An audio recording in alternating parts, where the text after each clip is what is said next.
That is the scope. The problem comes is that with every allopathic drug that you take or with every modern medicine drug you take, it does not improve your susceptibility. Homeopathy is the only system of medicine that improves the susceptibility and at the same time removes the symptom. So let's say a woman gets infection in the urine before menses every cycle. And what does she do? Every cycle she takes a course of antibiotics. In 2 days she is well. Correct. But then the next menstrual cycle again she gets an infection. Again she takes antibiotics.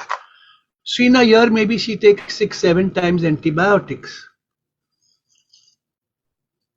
Now these are the cases which should never be treated with antibiotics. Because what is happening over here is that antibiotic is able to cure that acute phase, but it does not improve the susceptibility, and hence the people will keep on getting repeated infection in the same organ. You give them homeopathic medicine based on the symptom totality. What will happen? The disease will never come back again. Even if it comes back again, it will be with the less intensity. Treat her more, it will never ever come back. This is the greatest advantage with homeopathy, and this is what I explain to my patients. And then they understand, and then they say, okay, Dr. Master, now we understood. In the next infection, we are not going to take painkillers, we are not going to take antibiotics. We will straight away come to you. This is one way. The second way is to make them aware of the suppression. Almost every allopathic drug suppresses the vital force of the human body. That's what Hahnemann says in the Organon, irrespective how simple the medicine can be.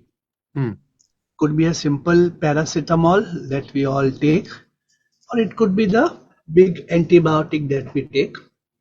Everything has a suppressive effect on the human body because it is not based on the law of similars. That's what Hahnemann says. So now what is going to happen? Let us understand that phenomena. So taking one tablet once a year is not going to affect you in any way. But taking one tablet multiple times in a month,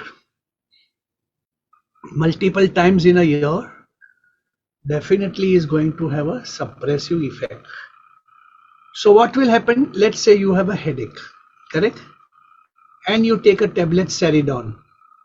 Ceridon contains caffeine plus paracetamol. It's a very powerful medicine for headache. You take it and in 15-20 minutes, your headache disappears. Good. After some times, what is going to happen? The headache will be better. And now what will happen? The rheumatic pains will start in the body. Patient does not understand. Patient considers rheumatic pain as a very different disease. He goes to a rheumatologist. Rheumatologist adds few more painkillers or few more anti-inflammatory. Again there is a suppression. After that suppression, what is going to happen? That another illness will come in the form of some eczema, and the person is going to apply some ointment, and then the eczema is suppressed.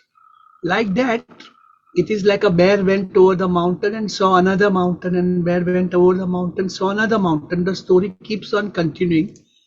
Finally, the man who started only with headache, today he has rheumatism, today he has eczema, and today he has got many more complaints. When you make the patient realize from where he started and where he has ended, he will understand this phenomena.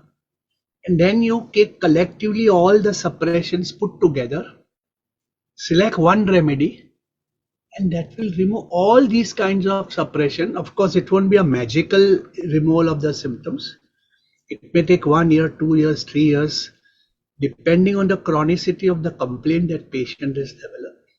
So the second most phenomena I explain to my patient is theory of suppression, taking allopathic drugs. Sometimes it becomes so badly suppressed that there are no symptoms available on the surface. So if you ask a chronic migraine person what improves your headache, and he will say painkillers.